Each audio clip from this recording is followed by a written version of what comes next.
नमस्कार दोस्तों, आपका स्वागत है माँ टीवी पर। बहू की बिगड़ी माँ। अब मेरी बेटी का घर है, मतलब मेरा ही घर है ना। क्या आप ही समझन जी। हाँ हाँ, वो बात भी सही है आपकी। ये तो आप ही का घर है, जब चाहे मुंह उठा के आ जाया कीजिए, कोई दिक्कत नहीं। ये कहानी है त्रिवेणी की, जिसकी बेटी मालविका की शादी अर्जुन से होती है। अर्जुन एक बहुत ही बड़ा बिजनेसमैन होता है और अर्जुन और मालविका को कॉलेज से ही एक दूसरे से प्रेम होता है। अपनी बेटी महलों में ब्याही गई है, इस बात का पूरा फायदा उठाती है त्रिवेणी, क्योंकि त्रिवेणी को पहले से ही चोरी करने की आदत होती है। और अब वो अपनी बेटी मालविका के ससुराल में बार बार जाकर चोरियां करना शुरू कर देती है। तो चलिए देखते हैं कि कैसी है इस बिगड़ी हुई माँ की कहानी। मम्मी, सासू माँ, ये लीजिए नाश्ता।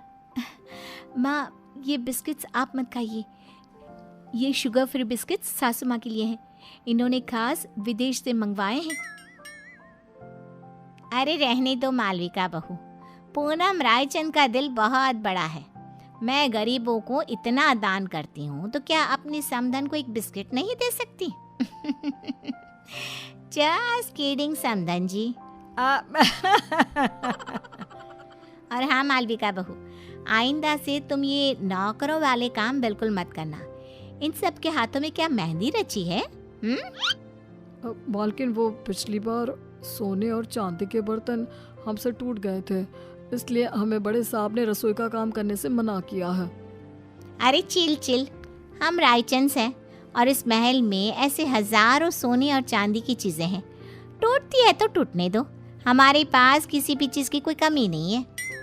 ये सब सुनकर त्रिवेणी के मन में लालच का प्रकोप जाग उठता है और वो मन ही मन पूरे महल को निहारते हुए कहती है, हाय, अब जब ये पूनम रायचंद अपनी जुबान कह रही है, फिर तो इस घर पे भी हाथ साफ करना ही पड़ेगा। अपनी बेटी का ससुराल है तो क्या हुआ, इसमें कोई लाज शर्म नहीं। उल्टा मैं तो भाग्यवान हूँ कि मेरी बेटी एक महल की बहू बनी है। त्रिवेणी अब रायचंद मैंशन में रोजाना आना शुरू करती है और वो चुपके से पूनम के कमरे में घुसकर उसकी अलमारी से उसकी साड़ियाँ और गहने चुराती है और अपने बैग में लेकर पीछे के गेट से रफू चक्कर हो जाती है। पूनम जब हॉल में आती है तभी, अरे मालविका बहू, समधन जी कहाँ चली गई? अभी तो यहीं थी। सासू माँ, वो मम्मी को ना आज मंदिर जाना था, आज कोई बड़ी पूजा है वहाँ, इसलिए वो चली गई। पूनम जब अपनी साड़ियाँ और गहने गायब दिखती है तो, ओफो, लगता है फिर से मैं अपनी साड़ियाँ और गहने कहीं रख कर भूल गई। लगता है लॉन्ड्री में गई है साड़ियाँ और गहनों को पॉलिशिंग के लिए दिया होगा। पूनम को भूलने और लापरवाही की आदत थी और कोई भी चीज़ यहाँ से वहाँ हो जाए तो वो उसका कसूर अपनी लापरवाही पर थोप देती, जो कि सच नहीं था। ये बस पूनम के मन का भ्रम था। ऐसे ही त्रिवेणी कभी रसोई में से चांदी और पीतल के बर्तन, कभी महल के मंदिर में से महंगी मिठाइयाँ, कभी कोई फ़ोन, कभी कोई घड़ी, तो कभी तिजोरी से पैसे चुराती रहती और महल में कानों कान किसी को भनक तक नहीं लगती। एक बार, अरे ये क्या मालविका, हमारी तिजोरी खाली और खुली क्यों है? इसका मतलब घर में चोरी हुई है। तुम रहती कहाँ हो? तुम्हारा हमारे कमरे ऊपर ध्यान नहीं रहता है क्या? ये क्या बेतुकी बात कर रहे हो आप अर्जुन? मैं इस घर की बहू हूँ और मेरे कंधों पर दुनिया भर की जिम्मेदारियाँ रहती हैं। अब क्या मैं कुर्सी लगाकर कमरे में बैठकर चौकीदारी करती रहूँ? वही रह गया है क्या? पूरे महल के हाउस कीपिंग स्टाफ और सिक्योरिटी को एकत्रित किया जाता है और सबकी तलाशी ली जाती है। पूनम को अब समझ में आ जाता है कि पिछले कुछ दिनों से सिर्फ उसकी ही नहीं बल्कि महल की काफ़ी चीज़ें भी गायब हो रही थी। पूनम का पति इंद्रेश कहता है, अरे पूनम, तुम खामखा अपने आप पर भुलक्कड़ होने का, लापरवाही होने का शक कर रही थी, जबकि चोरियां सिर्फ हमारी ही नहीं, पूरे महल की चीज़ों की चोरी हो रही थी और मालविका बहू और अर्जुन की भी कई सारी चीज़ें गायब हुई हैं। महल में सिक्योरिटी इंचार्ज बोलता है, बड़े साहब, हमने ये बात आपको बताने की कोशिश की, लेकिन पिछले कुछ दिनों से आप शहर के बाहर थे और मालकिन जी भी दिन भर बाहर रहती थी, तो बता ही नहीं पाए। महल में छोटी सी छोटी चीज़ें भी चोरी हो रही है। ये बात तो अब बहुत गंभीर हो गई है और तगड़ी सिक्योरिटी तैनात कर लो, लेकिन अब इस घर में कोई चोरी नहीं होनी चाहिए। तभी वहाँ पे त्रिवेणी आ जाती है।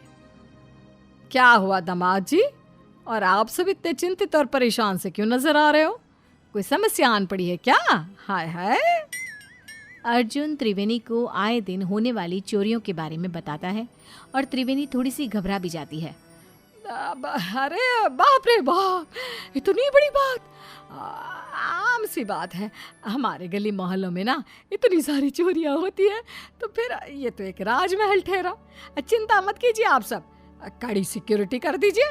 मतलब क्या, चोर और चौकन्ना हो जाएगा और कम चोरी करेगा। क्या मतलब है आपका समधन जी? अब हाय हाय, अरे गधेड़ी बेवकूफ त्रिवेणी, ये क्या बोल रही हो? बैल मुझे मार जैसी समस्या खड़ी मत कर त्रिवेणी। समधन जी, किस सोच में डूब गई आप? अब कुछ भी तो नहीं समधन जी, समधी जी, मैं तो बस ये कह रही हूँ कि आप अपना सारा सामान सहज के छुपा के रखिए, इसमें भलाई होगी आपकी। पूनम को त्रिवेणी के इस व्यवहार पर थोड़ा सा शक आ जाता है। त्रिवेणी अब से रायचंद मैंशन में आना जाना कम कर देती है अपने घर में। बस अब अपना अगले कुछ दिनों तक का स्टॉक तो मैं भर लाई हूँ। अब वहाँ रायचंद मैंशन में मामला काफ़ी गर्म है। जब तक वो ठंडा नहीं हो जाता, मैं वहाँ तीज त्योहारों में ही आया जाया करूँगी, क्योंकि अगर मैं वहाँ गई तो चाहे मैं एक चम्मच ही क्यों ना लूँ, उसे भी चोरी करने से अपने आप को रोक नहीं पाऊंगी। क्या करूँ, आदत से मजबूर जो हूँ। और बेवकूफ रायचंद, उन्हें तो पता भी नहीं कि आस्तीन का सांप रोज उनके घर में आकर चोरी करके जाता है। बेचारे जितने माला माल हुए उतने ही कंगाल भी हो गए। महल में एक नौकर पूनम के पास जाकर उससे कहता है, मालकिन, मुझे ना आपको एक बात बतानी है। वो दरअसल छोटी मालकिन की मम्मी यानी कि त्रिवेणी जी को मैंने अपनी आंखों से चोरी करते हुए देखा था। क्या तुम घन चक्कर हो क्या? तुम्हें ये बात मुझे पहले बतानी चाहिए थी ना। मुझे वैसे भी उस सो कॉल्ड समधन जी त्रिवेणी पर शक तो आ ही रहा था, लेकिन कंफर्म नहीं कर पा रही थी मैं आपको ये बात पहले इसलिए नहीं बता रहा था क्योंकि मेरे पास कोई सबूत नहीं था और आप मेरी बात पर विश्वास भी नहीं करते। और तो और त्रिवेणी जी इतनी चालाक हैं कि उन्होंने महल की उन्हीं जगहों पर चोरी की है जहाँ सीसीटीवी कैमरा नहीं है। अब देखना मैं क्या चक्रव्यूह रचाती हूँ। अब मैं हमारा पुश्तैनी हीरे का हार सरेआम हॉल में रख दूंगी, और जैसे ही वो त्रिवेणी उस हार को चुराएगी तब मैं उसे रंगे हाथ पकड़ लूंगी। पूनम की इन सब बातों को मालविका कमरे के बाहर ही सुन लेती है और वो अत्यंत हैरान और स्तब्ध हो जाती है। मालविका फौरन अपनी माँ त्रिवेणी को फ़ोन लगाती है। मम्मी, आपसे ये उम्मीद नहीं थी। आपने अपनी ही बेटी के ससुराल में इतनी सारी चोरियां की। Very bad mummy. सासू माँ को आपकी इन काली करतूतों के बारे में सब पता चल चुका है। मालविका बेटा, ये तो क्या करी है? मैंने कोई चोरी चकारी नहीं की यार। मुझे आपसे कोई बात नहीं करनी, बाय। मालविका इतना कहकर फ़ोन कॉल कट कर देती है। त्रिवेणी अब पूरी तरह डर चुकी थी। वहीं रायचंद मैंशन में पूनम हॉल में खुलेआम पुश्तैनी हीरे का हार रख देती है और त्रिवेणी को न्योता देने के लिए फ़ोन लगाती है। त्रिवेणी पूनम का कॉल देखकर कांपने लगती है। पूनम रायचंद का कॉल, मेरी तो आज शामद है। अरे आज सूर्योदय किसी और दिशा से हुआ है क्या? त्रिवेणी मेरा फ़ोन नहीं उठा रही। खैर, वो वैसी भी आज आने ही वाली थी 2 बजे तक। अपने आप आएगी और सारी चोरी सीसीटीवी में रिकॉर्ड हो जाएगी। पूनम अपने कमरे में आराम करने चली जाती है और सभी नौकर भी भोजन करने जाते हैं। तभी वहाँ पर बालकनी से एक चोर आता है और वो पुश्तैनी हीरे का हार चुरा कर ले जाता है। और बाद में जब पूनम ये सीसीटीवी में देखती है तब, ये क्या? ये तो एक आदमी चोर है। अरे नहीं, ये क्या कर दिया मैंने? तभी पूनम का फ़ोन बजता है और उसे एक वीडियो मैसेज आता है जिसमें त्रिवेणी का वीडियो होता है। क्यों समधन जी, आपको क्या लगा आप मुझे पकड़ लोगी? लेकिन मैं तो चली 7 समंदर पार। अब आप मुझे कभी पकड़ नहीं पाओगी।